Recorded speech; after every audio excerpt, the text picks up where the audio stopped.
están? Bienvenidos a Conciencia Inclusiva, el único programa de la televisión chilena sobre personas en situación de discapacidad. Estamos súper contentos semana a semana de ir hablando de estos temas que son tan importantes para hacer de verdad un país un poquito más inclusivo. Y hoy no tenemos tan buenas noticias por el tema del cual vamos a hablar, porque vamos a hablar de los derechos de las personas en situación de discapacidad. ¿Qué derechos se están vulnerando hoy en nuestra sociedad? Y la verdad es que cuando uno empieza a estudiar este tema y a mirarlo con detención, se da cuenta que el discurso de que somos todos iguales ante la ley, algunos más que otros, la verdad, y menos las personas que están en situación de discapacidad. Un tema que vamos a conversar con un panel de expertos, digo yo siempre, porque algunos son expertos en vivencia y otros son expertos también en materias legales, en este caso, en el caso que nos convoca hoy. Le damos la bienvenida a Alessandra Nardini. Muchas gracias por estar con nosotros, Alessandra. Bueno, ella es psicóloga de la Universidad del Desarrollo, nació con espina bífida, usa muletas, como ustedes ven, para caminar, y cuando tenía 1 mes y 20 días tuvo la primera de 10 operaciones. Ya te vamos a preguntar un poquito más de tu historia, pero la verdad es que tuvo una experiencia de discriminación laboral de la cual vamos a hablar en extenso aquí en Conciencia Inclusiva. Muchas gracias por acompañarnos. Gracias a ustedes. También le damos la bienvenida, por supuesto, a Álvaro Benavides. Álvaro, muchas gracias por acompañarnos. Él es abogado y doctor en Derechos Humanos de la Universidad Silva Enríquez. Un gusto que nos acompañes hoy día para conversar este tema tan relevante, además. Muchas gracias por tu invitación. Claudio Pinto, bienvenido también a Conciencia Inclusiva. Gracias por acompañarnos. Gracias. Bueno, Claudio es abogado, presidente de la Corporación de Defensoría de Discapacidad. Ya estamos a preguntar qué es aquello y por qué también has decidido trabajar en estos temas y qué tan urgentes son, nos parece como equipo, que bien urgentes son.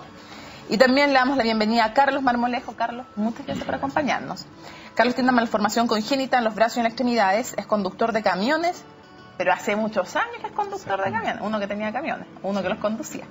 Pero el año 2014, no adelantemos mucho, pero algo pasó cuando trató de renovar su licencia. Exactamente. De eso te vamos a estar preguntando de inmediato. Alessandra, en este programa, junto con dar cuenta de las situaciones de injusticia muchas veces, otras veces de pura esperanza y de alegría, tratamos también de educar. Y me gustaría que tú le explicaras a la gente en fácil qué es la espina bífida, porque no todos tienen por qué saberlo. ¿Qué es la espina bífida? Así, en fácil, la espina bífida tiene que ver con el tubo neural, donde están todos los nervios de la columna, que quedan como en un saquito. Y ese saquito no se alcanza a cerrar y como que sale para afuera. Y como yo nací con un tumor en la columna. Y cuando se intenta como volver a reordenar esta médula, se pasan a llevar ciertos nerviositos o algunas cosas que quedan con alguna secuela. Por ejemplo, yo no siento de la rodilla para abajo, tengo a nivel como de óseo, tengo la rotación de cadera, que soy baja, como esas cosas más que nada. ¿Y te limita en algo en las cosas que tienes que hacer, salvo usar muleta? ¿Hay algunas cosas que no puede hacer que sean más complicadas a raíz de esto? Más que nada, las cosas que yo no puedo hacer son cosas súper básicas, como por ejemplo hallar un vaso de agua caminando, por ejemplo, cosas así. O ir al supermercado llevando tantas bolsas, pero en mi día a día la verdad es que no me limita mucho mis quehaceres. Perfecto. Le vamos a preguntar a Carlos, porque después vamos a ir a los temas en los cuales ustedes fueron discriminados, pero antes, Carlos, cuéntame cómo se produce esta malformación congénita y si te complica en algo el diario vivir o no. Bueno, la malformación congénita, bien lo dice, es de nacimiento, ¿ya? Y lo mío se basa más que nada en que yo tengo una pierna ortopédica, mi pierna izquierda, y la cual yo hago una vida completamente normal. También tengo una pequeña discapacidad en mis manos, pero siempre la he tenido. ¿Pasaste por algún proceso de rehabilitación formal para aprender en el fondo a hacer lo mismo que hubieras hecho si no hubieras tenido esta malformación congénita? Exactamente, yo estuve 18 años en Teletón. Primero fue la Sociedad Pro Ayuda al Niño Lisiado, ¿ya? Después pasó a ser la Fundación Teletón, y ahí me enseñaron, porque yo desde un principio, desde el año 1 que yo camino con prótesis. Por eso a mí ya no se me nota. Sí, porque yo te vi caminar y no lo hubiera notado. Claro. Pero en sí, lo que me pasó el año pasado fue algo que jamás me había pasado. No lo adelante, porque tenemos el video en que tú vas a contar. No lo adelante. Sí, claro. Pero que jamás te hubieras imaginado que te podía pasar. Claro, a esta altura de mi vida jamás me había pasado. ¿Tú dirías que esa fue la primera vez que te sentiste discriminado? Sí. O sea, bien tarde en tu vida te viniste a sentir por primera vez discriminado. Claro, o sea, en realidad uno cuando es niño todos los niños son crueles muchas veces, pero a mí en la Teletón me enseñaron a soportar ese tipo de ¿Qué te decían los compañeros? No, o sea, uno lo tratan, póngase usted, a mí me decían el pirata. ¿Por qué? Porque él tenía una pata de palo. Pero a mí me resbalaba, porque yo era mucho más capaz que ellos. ¿Eras resiliente también? Sí. Y te enseñaron y aprendiste a hacerlo. Exactamente. Antes de que vayamos entonces con tu caso, a mí me gustaría preguntarte, Álvaro, ¿por qué decidiste trabajar en esto? ¿Por qué decidiste ser abogado y doctorarte en derechos humanos? Porque Bien. es una opción, uno puede quedarse hartas cosas en la vida. Sí, tú lo has dicho. Y precisamente creo que el fundamento de lo que todos estamos hablando aquí es el poder de decisión, es la autonomía, la libertad de poder decidir de lo uno que quiere hacer o lo que no quiere hacer. Y precisamente me puse a estudiar esto en España, me doctoré, trabajo esto hace 5 años y la verdad que primero fue por intuición y ahora por convicción de que del reconocimiento de los derechos de las personas con discapacidad es una cuestión que va más allá de un mero exaltación sentimental o afectiva, sino también puede ser probado desde el punto de vista racional y científico. Y por lo tanto hice mi tesis doctoral en esto, específicamente en la capacidad jurídica y el reconocimiento de la capacidad de ejercicio de las personas con discapacidad para poder desarrollar libremente cualquier actividad sin ningún tipo de límites. Tú dices que hay certeza científica de aquello. Sí, o al menos los límites a las personas con discapacidad hoy en día pueden ser cuestionados. Perfecto. Y debatidos. Claudio, como abogado del presidente de la Corporación de Defensoría de la Discapacidad, explícanos qué es. El primer problema que tenemos es que siempre nos cambian el nombre. A ver, dale nomás, no importa, lo corregimos. No te preocupes, lo han inmediato. cambiado en los diarios, lo han cambiado en la radio, Sí, lo cambian en todas corregimos. partes. No importa. Es ONG Defensoría de la Discapacidad, una organización no gubernamental sin fines de lucro. Ah, ya, bueno, pero en vez de corporaciones ONG, ok, es importante, es una diferencia importante que vale la pena hacer. Dicho esto, ¿en qué consiste esta ONG? A ver, la ONG la fundo en contexto de una corporación más grande que nosotros, que la respalda, que es la Corporación San Ignacio de Antioquía, que es la iglesia ortodoxa árabe, digamos, que está en Providencia, quienes me respaldan para fundar precisamente una ONG producto de que en el año 2010 también me encuentro con una discriminación laboral, porque la gente podrá ver, yo también tengo una discapacidad congénita también, de nacimiento bastante leve, digamos, en una mano solamente, y habiéndome recién titulado, recién casado también, digamos, estaba comenzando mi magíster en Derecho Penal, yo no tenía nada que ver con este asunto, también sufro una discriminación laboral, y en ese momento cuando fui a ver quién podía ayudarme, y me di cuenta que los abogados no estaban interesados en esto, no les interesa, no hay mucho estudio, no había mucha información. Ni saben ni les interesa. Ni saben, ni les interesa tampoco, es comprensible también, no hay mucho incentivo económico para trabajar en esto, por lo tanto, digamos, no es una beta que alguien quiera, salvo que tenga un pariente o mismo, como yo, viva la discapacidad, digamos. Ahora, tú me disculpas ahí, aquí hacemos eso en el programa, podemos discrepar absolutamente, bueno, pero me parece que hay un tema moral también, si no los privados, al menos como Estado y como sociedad, que sí deberían tener... tener... abogado como ejercicio libre de la profesión, sí, claro, a eso me refiero. Yo no encontré a nadie que me ayudara en ese momento, que yo pudiera decir, necesito un abogado que vea, porque yo me sentí discriminado con lo que me ocurrió. Claro, es que no crees que en la búsqueda de la justicia también inspirara a otros, como ha sido, por ejemplo, tu caso. Claro. O sea, que fueran más. Es que como no encontré a nadie, dije sí, yo voy a fundar una defensoría de la discapacidad, entonces, porque eso es lo que y fundaste la ONG. Claro. Perfecto. Y lo que hacemos es entregar patrocinio gratuito a las personas que sufren de discriminación. También hacemos labores de educación en temas de discapacidad, capacitación especialmente, porque la gente tiene que tener conciencia de sus derechos también. Y por último, hacemos labores de promoción de derechos de personas con discapacidad. En esos 3 ejes nos enfocamos y trabajamos. Yo los quiero invitar ahora a conocer el caso de Carlos Marmolejo, un hombre que nace, como ustedes ya se los comentábamos, nace con un problema congénito, pero, con esta malformación congénita, pero lleva una vida completamente normal, ¿no, Carlos? Hasta que el 2014, por primera vez, más allá de las burlas infantiles, se siente de verdad discriminado, cuando trató de hacer algo que para él era completamente rutinario, renovar la licencia de conducir para un hombre que durante años había manejado camiones. Veamos su caso.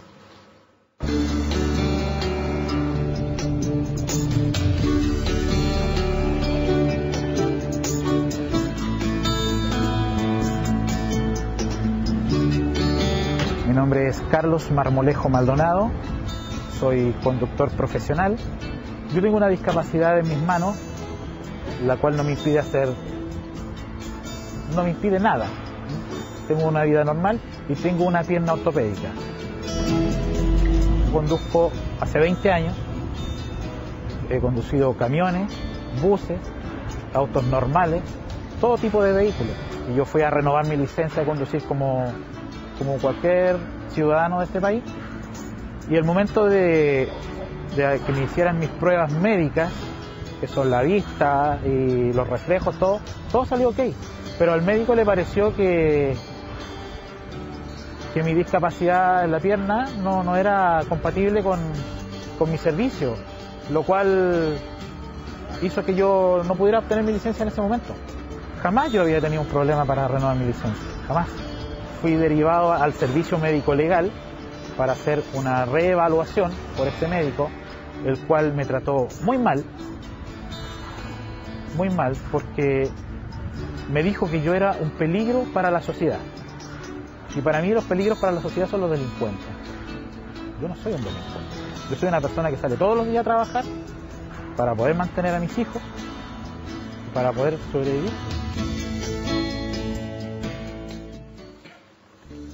Peligro para la sociedad, ¿eh, Carlos? Yo agregaría, aparte de los delincuentes, agregaría a profesionales como él, así de descriteriados como el que te impidió sacar la licencia. Cuéntame, ¿cómo habías aprendido tú a manejar? Bueno, mi licencia, la primera, la obtuve a los 18 años. ¿Ah? Aprendí a manejar, yo creo que a los 16 años, mi primer autito, como todos tal vez, un vecino. Mira. Un vecino. Pero con el tiempo uno adquiere mucha experiencia, ¿no? Lo cual a mis 18 años saqué mi primera licencia, después a los 20 años saqué mi licencia clase A. Y me puse a trabajar. ¿Y por qué elegiste ser chofer de camiones? Siempre me han gustado los fierros, como se dice. ¿Sí? Sí. ¿De chiquitito? Sí, como todo niño. Pero lo encuentro como todo para mí. Yo tengo otra profesión, yo estudié electricidad, de la cual jamás tuve una discriminación, al menos en el colegio donde me enseñaron, jamás la obtuve. Y después de tantos años trabajando, ni en el mismo trabajo, a la gente que yo le comentaba, oye, yo tengo una discapacidad, se sorprendían. Casi te preguntaban cuál, digamos. Claro, nunca lo notaron.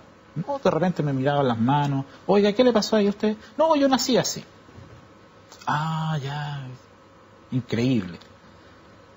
Pero verlo de parte de un profesional, entre comillas, que me diga, no, usted no puede conducir después de tantos años, sentí que me cortaron las alas. Estuve 3 meses sin licencia de conducir. Tengo familia. ¿Qué hacía? ¿Cómo te barajaste con los gastos, Carlos? Salí a trabajar igual, sin licencia, arriesgándome. Mi jefe, el dueño del camión, me dio la oportunidad, arriesgándolo todo. ¿A ese jefe? Sí. Y aquí estoy, poniéndole el hombro todavía. ¿Te sentiste humillado derechamente? Sí, sobre todo por el doctor del servicio médico legal, que él me dijo que yo era un peligro para la sociedad. ¿Tú qué le contestaste en ese minuto? Yo pude haber tenido otra reacción, pero siempre digno, un caballero. Dije, esto lo voy a tomar de otra forma, lo llevé a los medios, y si no hubiera sido por los medios, esto no lo hubiera solucionado. Tal vez estaría todavía con lo mismo. Bueno, no es el único caso, hay muchos en nuestro país así. Alessandra, quiero saber qué pasó contigo en la búsqueda del trabajo, de qué se trataba el trabajo y qué pasó, cómo fue el proceso en que te discriminaron a ti. Yo postulé a un trabajo que tenía que ver con participar en una conferencia de médicos internacional, y lo único que te pedían era hablar inglés, y yo viví en Estados Unidos un par de años, entonces como que hablaba bien, cumplía con los requisitos de hablar inglés, mandé el mail postulando, me dijeron, sin problema, quedaste, este es tu horario. Llegué ¿Ibas a a ser anfitriona? ¿Qué ibas a Sí, hacer? como Ah, anfitriona. perfecto. Pero habían diferentes trabajos. Uno era Ya. como estar sentada anotando cuando la gente llegaba, otro abrir las puertas. Recepcionista, perfecto. Claro. Y me dijeron, ok, este es tu trabajo y acá están tus horarios perfectos. Y yo ya, ni un problema. Y no sé qué me pasó a mí ahí. Y yo como que le quise advertir un poco a ella.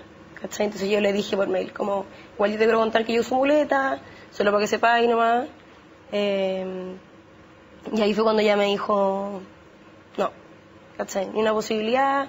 Mi jefa, nosotros somos una empresa que está subcontratada por otra, y la otra jefa no permite que pase esto porque en verdad no es un trabajo para ti. Tú no puedes hacer esto y tampoco ella está dispuesta a aceptarlo. Pero perdón, ¿ella consultó con su jefa o lo dijo por cuenta propia? ¿O tú no sabes? No tengo claridad de eso. Pero ella me dijo que la jefa como que le había dicho que no. ¿Y que no podías hacer el trabajo por? Sí.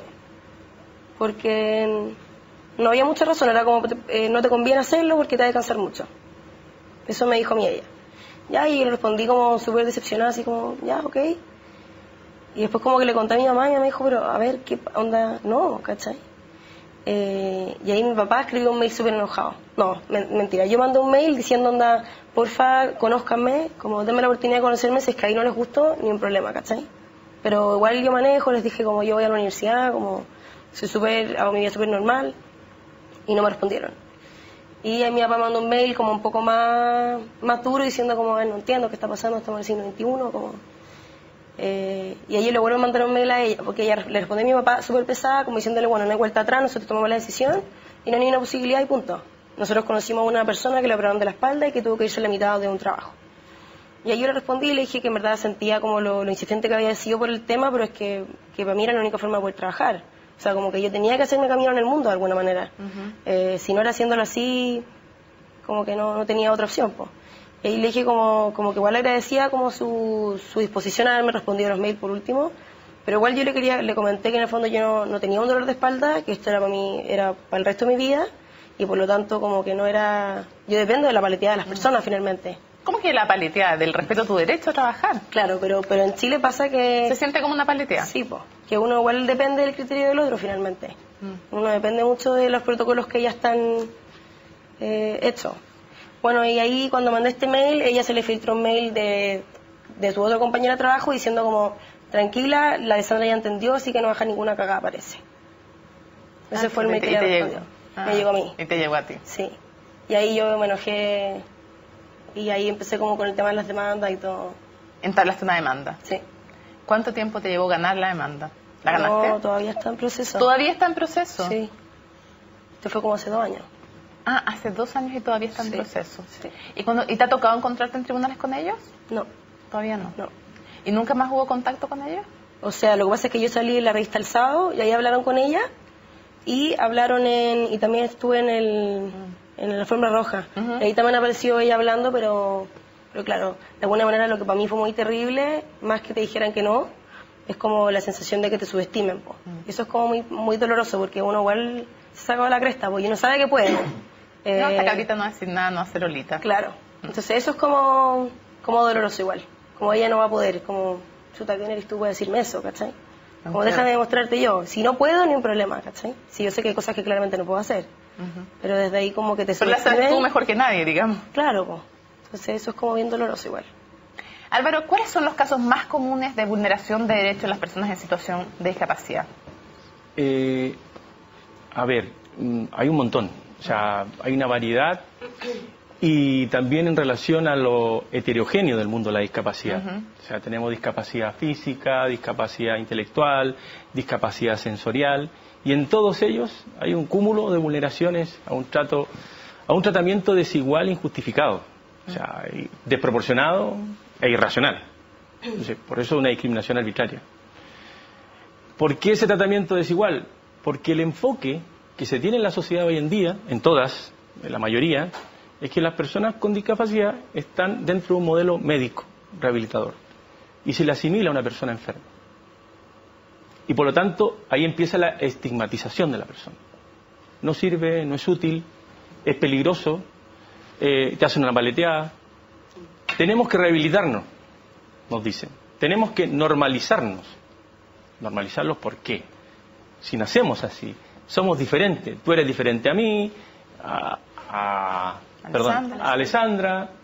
Todos somos diferentes y en base a esa diferencia no tenemos por qué discriminar porque la naturaleza humana nos diferencia. ¿Y se presentan hartas demandas o pocas en relación a los casos directos? Pocas. Porque generalmente las vías de acción que tenemos para poder obtener algún resultado no son las más eficaces. Por ejemplo, hoy en día la ley 20.422 en el artículo 57 tiene una acción de discriminación en contra de una persona que obviamente nos vemos vulnerados en nuestros derechos por motivo de discapacidad, pero resulta que la sanción es una multa. Y de 10 beneficio fiscal, a beneficio fiscal. Porque, claro, no le llega, para variar no le llega nada, ni siquiera la persona que cometió el acto discriminatorio o omisión discriminatoria no tiene conciencia de lo que está haciendo. En ese sentido te puedo... Perdón, ¿cuál es la ley que estás citando más allá del número? La ley de igualdad de oportunidad e inclusión. Perfecto, protección, sí. Ya, perfecto. De protección a personas en situación de discapacidad. Efectivamente, inclusión. O sea, multa baja y a beneficio fiscal. A beneficio fiscal. Lindo. Lo que quiero resaltar es que la persona que lo realiza nunca tiene conciencia de lo que realizó. Entonces, ahí nosotros donde tenemos que subrayar, digamos, la acción de la persona, porque es una cuestión educativa. O sea, decir, tú cometiste una acción discriminatoria. En la CAC de Valparaíso, si me permite, se están haciendo algo muy interesante, porque si la persona, en el caso de que se vea vulnerada en sus derechos, puede, por voluntad de ella, realizar una acción de mediación, para que la otra persona venga, se haga un conversatorio y entienda que realmente lo que hizo es discriminatorio. Entonces, tome conciencia. Un ejemplo. Los choferes de micro de Valparaíso no paraban en el caso de una persona con discapacidad física, una chica que iba al trabajo. Nunca le paraban. No detenían, hacía malabares para poder detener, y fue y de alguna manera denunció este hecho a la CAJ. ¿Qué hizo la CAJ? Entendiendo toda esta, cómo funciona la legislación, dijo, bueno, aquí lo mejor, se lo propuso, y a través de una mediación. Y ahí se entendió, por parte del chofer, que estaba discriminando a esa persona por no subirla a un medio de transporte que es público universal. Perfecto. Por lo tanto, ahí se entendió el mensaje y ahí todos los micreros de esa línea, al menos, pudieron tener el sentido que correspondía a la vulneración de los derechos. Claudio, hay vulneración de derechos en diversos ámbitos, ya lo hemos hablado. La pregunta es, decís que faltan abogados que sepan del tema, faltan abogados que les interese defender estos temas, como ustedes dos, por ejemplo, que les interesa claramente este tema. Pero me pregunto también, ¿los jueces de nuestro país están capacitados, los jueces, pero además los fiscales, que son dos piezas distintas de todo el proceso, para seguir estos temas? Porque de verdad, cuando llamamos, por ejemplo, a la Fiscalía y preguntamos ¿tienen fiscales especializados dedicados a este tema o que hayan seguido comúnmente estos temas? Pasado y grillo. O sea, no. Y cuando uno se pone a pensar en los jueces tienen manejo de estos conceptos, tienen claridad, más allá de la claridad que podemos tener todos de que hay una convención internacional que protege a las personas en situación de discapacidad que está ratificada por nuestro país. ¿Están preparados jueces y fiscales para estos temas? A ver, la respuesta es no, pero sí tienen disposición a aprender. Justamente lo que estamos conversando con Álvaro, justamente antes de entrar, ellos a través de Fundación Down 21 le acaban de hacer una capacitación a varios jueces de la Academia Judicial. Nosotros mismos, los casos que hemos representado a personas con discapacidad que han llegado a justicia penal, los mismos fiscales también son proclives a escucharnos, a dejarnos participar como abogados querellantes e incluso, digamos, no allanarse, no allanarse a lo que nosotros estamos solicitando, pero sí entender que las cosas que estamos solicitando se entienden en un contexto de una persona que, por ejemplo, en el caso de ser agredida, claro, tiene justo temor. Quizá en igualdad de posición y de fuerza, digamos, dos personas, quizá una medida de ese tipo, una medida precautoria de ese tipo no sería necesario, pero estamos frente a una persona con discapacidad que físicamente está en inferioridad de poder defenderse, por ejemplo, por lo tanto ese tipo de medidas son. Y en ese aspecto, claro, los fiscales están, digamos, también proclives, y en el caso el primer caso que tuvimos en la Defensoría, incluso, justo le contaba Álvaro antes de entrar acá, una jueza incluso laboral, que por Dios que cuesta que suspendan una audiencia laboral, todo el mundo que habrá pasado por los tribunales laborales sabe que cuesta muchísimo y no es necesario ser abogado. O sea, ellos están tienen tantas causas que no pueden suspender algo para reagendarlo en otra parte, no se puede. Atendió los argumentos porque fuimos a representar en juicio a una persona que ya estaba iniciando juicio antes que llegáramos nosotros, y la persona era sorda. Y era sorda, y como gran parte de las personas sordas no leían ni escribían castellano, creo que solamente hablaba, se comunicaba a través de lengua de señas. Déjame adivinar, no había intérprete. Y no había intérprete. Y el juicio continuaba adelante sin ningún problema y nadie se preocupaba. Aunque no tuviera idea de qué estaba pasando en su juicio. Porque entre otras cosas, la hija de ella, que hablaba lengua de señas, se había ofrecido como intérprete gratuita, y la jueza, por razones razonables para un abogado, dijo no, porque es la hija y no, hay que tener alguna certeza. Y el juicio continuó adelante, nosotros intervenimos, la jueza nos escuchó y, por supuesto, una vez que entendió el argumento, ofreció las disculpas del caso porque no tienen recursos. No tienen recursos el Poder Judicial como sí lo tiene la Fiscalía de horas de intérprete de lengua. No lo tiene el Poder Judicial, que es una cosa que creo que están trabajando en eso para poder tenerla. Nosotros le dijimos, mire, hagamos un acuerdo, haga algo que para usted es muy difícil, que es suspenda, y nosotros traemos el intérprete de lengua. Y dijo, ningún problema, y además, lo mejor de todo, en la misma resolución dejó puesto. Aquí hay una vulneración del debido proceso de esta persona porque no está entendiendo lo que está pasando. Exactamente. No está entendiendo lo que está pasando. ¿Cachai? Y eso pasa día a día en los tribunales de nuestro país cuando no hay un intérprete de señas para una persona que no... En los tribunales, Exacto. en los hospitales, en los colegios, en Carabineros de Chile, en todas partes donde no hay, digamos... Ahora, muchas instituciones públicas se están capacitando, están dentro de sus horas de capacitación obligatoria al año, están contratando capacitación en lengua de señas, a lo menos básica para efectos de poder comunicarse con las personas, la comunidad sorda, pero se está avanzando. Por lo tanto, la respuesta es no saben, pero sí tienen están proclives a querer aprender, digamos, y les interesa el tema. Y justo lo que hablábamos con Álvaro, yo no conozco una escuela que tenga un curso sobre derechos de personas con discapacidad, una escuela de derecho que tenga un curso, a lo menos un electivo, sobre derechos de personas con discapacidad. Por lo tanto, uno viene con esto de formación desde la universidad. Sí. Yo lo aprendí después esto en el camino, no me lo enseñaron en la escuela. La mala noticia es que no está ni en los ramos en general, ni de abogados, ni de arquitectos, ni de psicólogos, ni de, en general, ninguna profesión, con lo importante que es, y sobre todo una profesión como, por ejemplo, medicina o derecho. Claro. Vamos a hacer una pausa en Conciencia Inclusiva y seguimos hablando justamente de este tema. Por ejemplo, vamos a abordar el tema de cuánto respeto hay del derecho, un derecho básico, a ser papá, a ser mamá. El derecho a la sexualidad también, ¿se respeta o no en las personas en situación de discapacidad? Lo conversamos al regreso.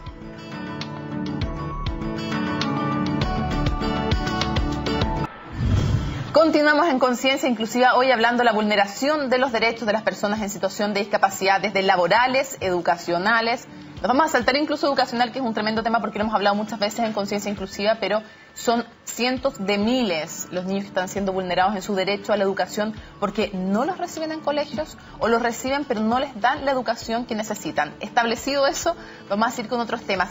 Ustedes me creerán que también a una abogada se la puede discriminar, a una abogada en situación de discapacidad. Veamos el caso de Paulina para que conozcan de qué estamos hablando.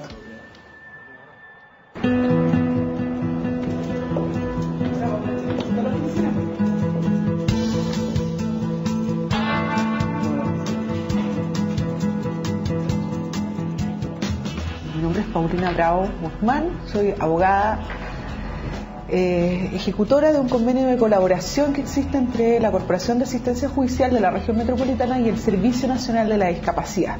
El año pasado, después de muchas veces haber viajado, quise abordar un avión, como lo hago siempre, y resulta que no me dejaron subir al avión.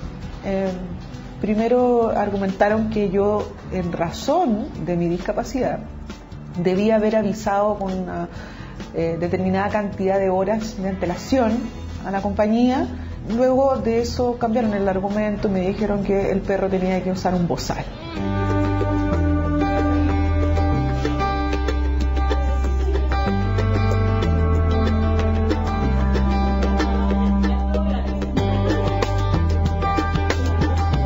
Ningún miembro de la sociedad puede arrogarse el derecho de privarme a mí de desplazarme en forma autónoma.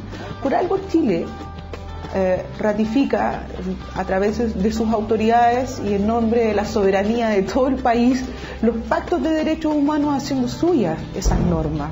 Que ellos presuman que una persona con discapacidad no puede ser autónoma. No es mi problema, como tampoco, por ejemplo, es problema de una mujer con discapacidad auditiva que el resto de la sociedad no pueda comunicarse con ella o que un tribunal no pueda comunicarse con ella. No es problema de la persona con discapacidad auditiva. Tenemos casos emblemáticos donde un tribunal, por ejemplo, ha privado a una mujer o a varias de cuidar a sus hijos simplemente porque el tribunal no conoce la lengua de señas y no tiene idea cómo comunicarse con esa persona. Eso es un atropello grave a la dignidad humana. La discapacidad debe mirarse con un enfoque de derechos humanos y no con un enfoque asistencialista de mera caridad. Somos personas como el resto de las personas y por consiguiente somos titulares de todos los derechos que tienen todas las demás personas. O sea, más claro echarle agua que lo que decía la Paulina. Álvaro, mencionaba un tema, Paulina, que es un tema que para mí es una herida de verdad lacerante en la sociedad chilena, y es el tema de la vulneración de un derecho tan importante como el derecho a ser mamá o a ser papá. Está pasando, te lo voy a preguntar en un ratito más, mientras solucionamos un tema de tu micrófono, se lo vamos a preguntar también justamente a Claudio. Claudio, el tema de la vulneración del derecho a ser papá, a ser mamá, es un tremendo tema y está ocurriendo hoy día en Chile. Las personas en situación de discapacidad, como decía Paulina, se les vulnera este derecho tan básico. Se les vulnera consecutivamente y yo me dejaría decir, es expertise de Álvaro a través de Fundación 2021, digamos, pero incluso yo me atrevería a decir, quizá arriesgo quería aquí, pero lo digo igual, también dentro del servicio público de salud. ¿A qué te refieres? Estamos hablando de esterilizaciones sin consentimiento. Sí, sin consentimiento. O sea, es decir, tomar a una persona y extirparle los órganos reproductivos. Para evitar que sean padres. Que estos sean padres y madres especialmente. Y en algunos casos también para evitar que hayan más niños con discapacidad en el caso de que pueda ser hereditario, ¿no? Y, claro que sí, en el caso de que pueda ser hereditario, para prevenir eso. Eso es, y esa infracción horrible ocurre día a día. Yo sostengo en lo personal que es un delito penal, ya, de lesiones graves, gravísimas, porque es algo que acompaña para toda la vida a aquella persona, y que debiese ser, por lo tanto, perseguido por la justicia penal de oficio por el Ministerio Público. ¿Y no está siendo perseguido? No conocemos ningún caso, por lo menos, que haya sido perseguido. ¿Por qué? Porque las denuncias son complejas, porque la mayoría de las veces esto se hace con colusión de la misma familia, porque la misma familia es la que, por temores, no quiero acusar fundado y fundado, no me quiero meter en eso, ¿ya? No me quiero meter, pero sí, por ciertos temores que ellos tienen, son quienes promueven que se realicen estos procedimientos. Alessandra, cuando tú escuchas esto, yo no sé si tú te has tocado escuchar algunos casos, a mí me ha tocado escuchar casos, ¿cómo se siente esto? Que se esté vulnerando así un derecho tan básico, a la maternidad o a la paternidad también. La verdad es que no sabía. Y por un lado, como que igual me despierta la rabia, por otro como lo absurdo también. Y como más que nada asombro. Yo la verdad es que es como decía la Paulina en la nota, como desde dónde estamos mirando lo que estamos mirando, o sea, como desde dónde se toman estas decisiones, ¿cachai? Como quién es la persona que toma estas decisiones, porque finalmente, por ejemplo, no sé, con el tema homosexual, por ejemplo, con el tema de la homosexualidad, las personas que toman decisiones frente a si los homosexuales se pueden casar o no son personas homosexuales, o sea, perdón, heterosexuales. Y es lo mismo con los discapacitados, como las personas que toman esas decisiones son personas que no son discapacitadas. Entonces desde ahí como que al menos uno se da cuenta que el nivel de empatía que hubo ahí no sé si era tan alto. Entonces me pasa lo mismo, como que digo como ¿quién es la persona que toma estas decisiones? ¿Desde dónde las toma? ¿Y qué es lo que pasa? Porque finalmente no tiene ningún sentido. Yo no me siento ni un poquito menos persona que tú. Y finalmente es lo que yo he dicho muchas veces, o sea, la diferencia no la tiene uno, o puede ser, pero en el fondo la dificultad que uno tiene por tener discapacidad no es por uno, sino es porque uno ve que hay personas que no tienen eso y que pueden hacerlo de otra manera. O sea, finalmente son los otros los que también de alguna manera te hacen sentir que es más difícil para ti. Hemos conversado otras veces, alguien en silla de ruedas no es discapacitado hasta que en vez de tener una rampa para entrar a un lugar se encuentra con una escalera. Exactamente, o sea, en su casa, yo en mi casa no soy discapacitada. Nunca he sido discapacitada en mi casa, pero ahora cada día menos, tengo que admitir igual, que ha sido mucho más fácil para mí movilizarme, pero hace unos años atrás yo salía a mi casa y yo me daba cuenta que tenía una discapacidad. Porque aparte que, bueno, no se veía mucha gente tampoco discapacitada en las calles, era como la única, pero como que ahí no se da cuenta, finalmente. Entonces, como que... ¿Ah? En el entorno.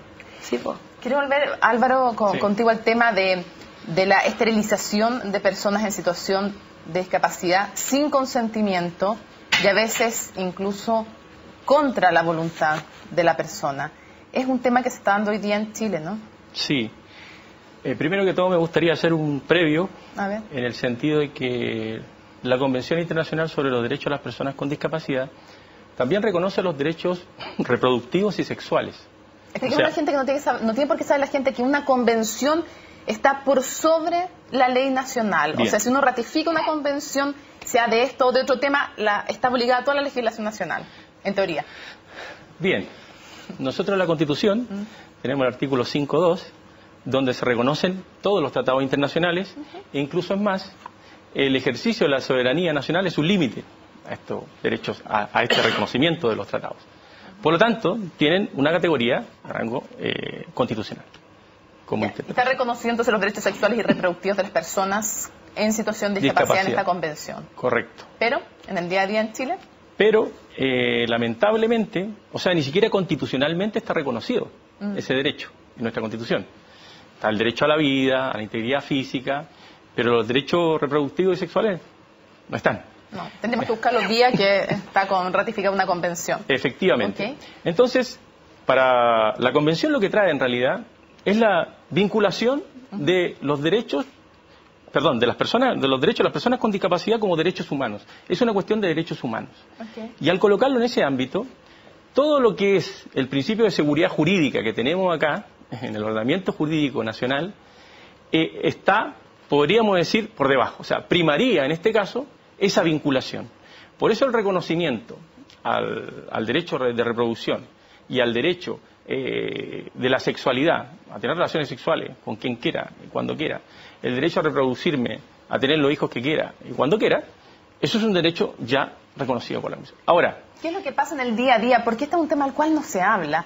Por caso se habla del tema de la sexualidad y la discapacidad. Nosotros hemos estado hablando acá, hemos hablado del Silla Sutra, por ejemplo, y mucha gente muy asombrada porque son temas, se les infantiliza muchas veces y se los pone como querubines. Mi pregunta es, respecto de la esterilización en concreto, Álvaro, ¿es algo que está pasando en los hospitales hoy en día en Chile? No hay un registro, no podría decir que hay un registro. ¿Cuántas personas? Una estadística. Por esta situación, que yo también de alguna manera apoyo a ciertas organizaciones no gubernamentales como Síndrome Down 21, Chile, que sí me han comentado que hay prácticas de intervenciones quirúrgicas que aparentemente, ¿no es cierto?, son de una situación y se esteriliza a la persona por motivos de discapacidad, sobre todo a las mujeres con discapacidad intelectual, eso se realiza. Lo que pasa es que la denuncia... O sea, aprovechando, otra operación, no sé, te digo, apendicitis, aprovechan y esterilizan sin consentimiento. Exactamente. ¿Y sin consentimiento y a veces sin que ni siquiera la familia sepa? Lo que sucede, primero, y permíteme un inciso, es que el consentimiento, lamentablemente, de la persona con discapacidad intelectual no es reconocido porque según nuestro Código Civil, ¿no es cierto?, el artículo 1447 nos dice que la persona con discapacidad intelectual es incapaz. Entonces no puede manifestar su voluntad. Y lamentablemente de ahí, quien tiene esa posibilidad, quien tiene ese poder, va a ser el representante o algún comité de ética del establecimiento. En este caso los médicos. Y seguimos dentro del ámbito médico rehabilitador. O sea, en ningún caso el reconocimiento del derecho de esa persona a reproducirse es tomado en consideración para que ella realice un proyecto de vida. Lo que pasa es que la base de todo esto comienza con esa... podríamos decir discriminación por motivo de discapacidad en la cuestión de capacidad jurídica.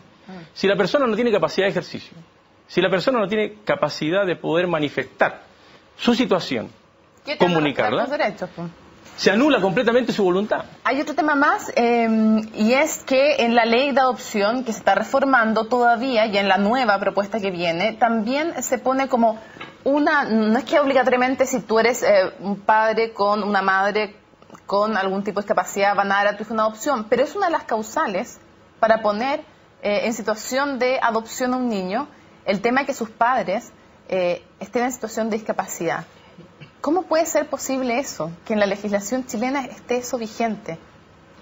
Hay una interpretación contradictoria con donde chocan dos derechos bien importantes, que es, por un lado, no estoy diciendo que estoy de acuerdo, estoy explicándolo solamente, el bien superior del niño, ¿verdad? Entendiendo que no va a estar bien con una persona que no puede realmente hacerse cargo de sus cuidados, de sus necesidades, pero ahí sí coincido totalmente con Álvaro, que hay un problema también y lo que hemos hablado acá, lo que produjo la discriminación tuya, lo que produjo la tuya y lo que produjo en un momento dado también la mía.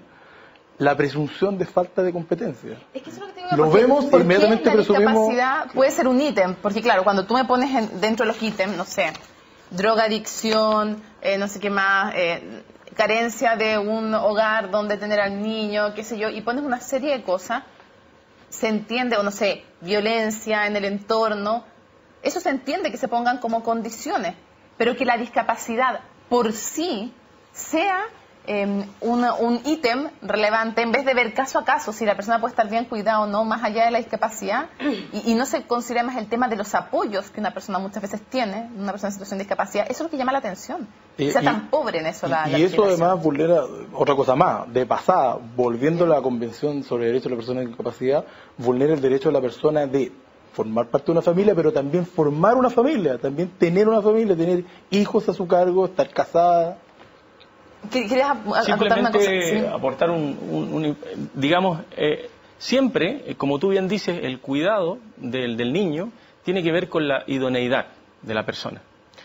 Pero nosotros, y te lo pongo un ejemplo muy práctico, a mí nadie me preguntó si era idónea para ser padre, y a ti tampoco. Pero ¿por qué a ella, a una persona con discapacidad intelectual, por qué sí? ¿Por qué dudan? Si, como tú bien dices, la persona tiene ya una experiencia de vida, ya tiene una relación, digamos, armónica en casa, ella ya puede ser más o menos independiente y autónoma. ¿Por qué se le cuestiona? ¿No? Probablemente en la mayoría de los casos tiene mucho más que enseñar y mucho más que aprender ese niño en ese tipo de hogar que en el mío. Y fíjate tú los casos de violencia interfamiliar. O sea, yo no sé estadísticamente cuánto habrán de personas que tengan una discapacidad y personas que son, entre comillas, normales o sin discapacidad. Cuando tú escuchas esto, Carlos, ¿qué te pasa cuando escuchas que este tipo de temas están vigentes en nuestra legislación? Mira, en realidad yo te voy a contar mi caso personal. Yo soy padre de 4 hijos. ¿Hombres, mujeres? 3 mujeres y un varón. Mira, uy, regalo. Y todos mis hijos son totalmente normales. O sea, ¿de qué estamos hablando? Si yo tengo una discapacidad que es congénita, ¿por qué mis hijos son normales? O sea, ¿de qué estamos hablando? Pero además, ¿y si tú tuvieras una discapacidad que se puede transmitir, ¿por qué eso te va a negar el derecho? Aunque fuera así. Aunque fuera así. O sea, ¿por qué eso suponer entonces que ese niño que va a venir, tiene un grado inferior? No sé cómo explicarlo, pero si uno trae un hijo al mundo, es para, no sé, depende como, si viene bien, si viene mal, da lo mismo, es tu hijo, ¿ya? Y, no sé, yo lo único que puedo decir que si mi hijo viniera mal, o con alguna discapacidad, cual sea, sería amado igual. ¿Alguna vez alguien cuestionó tu capacidad de ser papá? Creo que sí, pero me importa un rábano. ¿Pero de verdad te importa un rábano o es también hiere un poquito el corazón también? ¿Hay heridas que van quedando ahí? Sí, porque a lo mejor no me habría acordado en este momento, pero sí una vez me lo dijeron. ¿Qué te dijeron? Que un hijo nomás, porque el otro podía salir falladito, me dijeron. Tenga un hijo nomás, señor Leiter. Sí, me lo dijeron. ¿Quién te dijo esa brutalidad? Un conocido, que ya no vale la pena recordar. Pero ¿este diccionario es que uno guarda dentro? Sí, se guardan. No la va tapando. Es como, claro, se va tapando con tierra, pero tengo gente a mi lado que siempre me apoyó. mi familia, la familia de mi ex esposa y todo bien, pues. Ahí están mis hijos. Claudio, te quería llevar otro tema, pues se nos va acabando el tiempo. Y Alessandra también. Primero Alessandra y después a ti. Alessandra, el tema de la salud también es un tremendo tema en el que se vulneran derechos. ¿Cómo ha sido tu experiencia en ese sentido? Porque lograr cobertura en lo público, derecho a rehabilitación en lo público, lograr que la ISAPRE cubra en lo privado, es un temazo. Sí, es un temazo. Desgraciadamente, o afortunadamente, no sé, yo la verdad es que tenía la posibilidad de poder acceder a medicina privada en ese sentido, entonces no he tenido tantas dificultades, pero yo sé que efectivamente yo he conocido gente con discapacidad y con espina bífida también igual que yo, que no han tenido los mismos recursos que yo y uno los ve y dice, o sea, como que para mí ha sido súper choqueante igual, porque en el fondo tiene que ver con que ellos no han podido tener acceso solamente. De alguna manera hay hoy día una pelea sobre si es que debiese estar incluido como en las patologías auge. El tema de la operación intrauterina de la espina bífida. Hay un fallo respecto a eso. Sí, Esto sufrió el año pasado. ya. Sí. Entonces yo creo que efectivamente yo nunca lo he vivido tanto, o sea, igual con el tema de la ISAPRE lo vivo porque nunca me dejaron cambiarme, siempre tuve que estar en ISAPRE que era carísima. Bueno, hoy día estoy sola, mi mamá se logró liberar de mí porque había estado también como presa conmigo, pero yo estoy sola y es muy cara, y siempre como teniendo que mandar certificados diciendo que ya no hay que tener más operaciones, como que estuviera bien, claro, como que estuviera bien limpiecito, bien ordenadito para poder recibirme. Entonces heavy, pero de alguna manera como que me sorprende, sí, lo encuentro absurdo, sí, pero también creo que es importante que nos hagamos cargo de la historia que también tiene Chile, o sea, como que somos un país que igual no es tan viejo, han habido avances mucho, o sea, rápidos igual respecto al tema de la discapacidad. Yo cada vez me siento más cómoda, cada vez se hace más fácil también moverme y desde ahí como que yo creo que de a poco se va avanzando, o sea, estos temas no se hablan tanto tampoco. Y cuando se hablan es como, que yo caché una galla de la galla que conocí y le pasó esto. Pero no es algo que se hable como por ejemplo, el tema de la homosexualidad, por ejemplo. Entonces yo creo que también hay que hacer como ojo a eso y alarmarse, por supuesto, porque es aberrante, pero por otro lado decir, pero hay que hacer algo antes, como por ejemplo, no sé, educación cívica respecto al tema, como en el fondo también atacarlo desde un paso anterior también. Se nos va el tiempo, pero quiero preguntarte, Claudio, hay otras cosas que tienen que ver desde votar, muchas veces son vulnerables los derechos ciudadanos de las personas en situación de discapacidad, manejar bienes.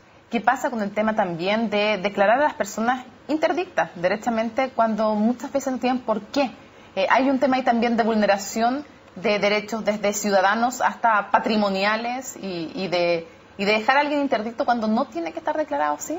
Claro que sí, y sobre eso, permíteme hacer hincapié en una cosa, es la familia.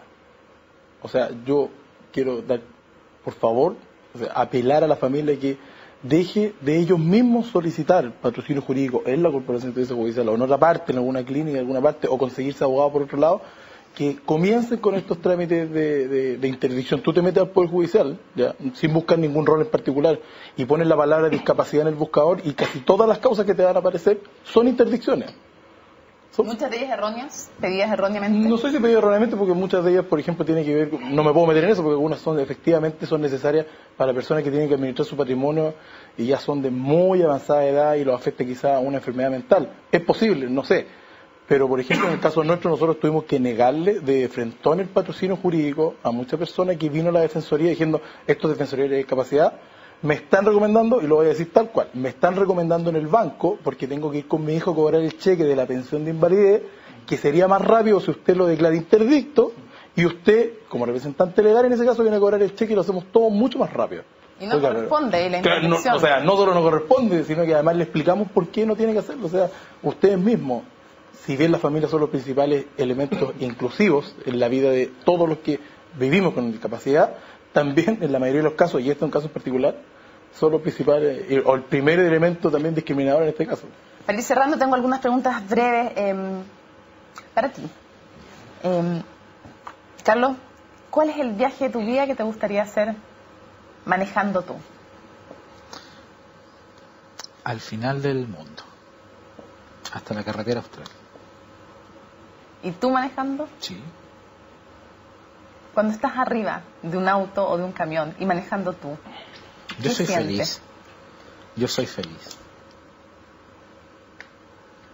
¿Te sientes más libre? ¿Qué sientes cuando estás ahí? En realidad, hoy en día salir de Santiago para mí es una delicia. Y cuando me toca viajar al sur, yo soy feliz. Aunque sea Rancagua. Pero es liberación y me siento más que todos. Más que todo. Porque aunque tengo una discapacidad, soy capaz de hacer muchas otras cosas que personas con sus 2 manitos, sus 2 pies, no lo hacen. Nada más que agregar entonces, pues. Sentirse que da lo mismo, finalmente, si la cancha está pareja, da lo mismo entonces ahí la situación de discapacidad. Cuando la cancha de verdad está pareja, ahí la discapacidad no es tal. Derechos entonces, son derechos los que estamos pidiendo que se respete, esto no es un favor. Quiero agradecerles a todos, Álvaro, Alessandra, Carlos, Claudio, muchísimas gracias por habernos acompañado y destacar que hoy día no estamos pidiendo un favor para las personas en situación de discapacidad, estamos pidiendo que se dejen de violar los derechos humanos de 2 millones de personas y de sus familias en Chile, porque la violación de los derechos humanos de las personas en situación de discapacidad expande cada día en Chile y es algo que nos urge de verdad terminar. Gracias por habernos acompañado, nos vemos la próxima semana. Chao.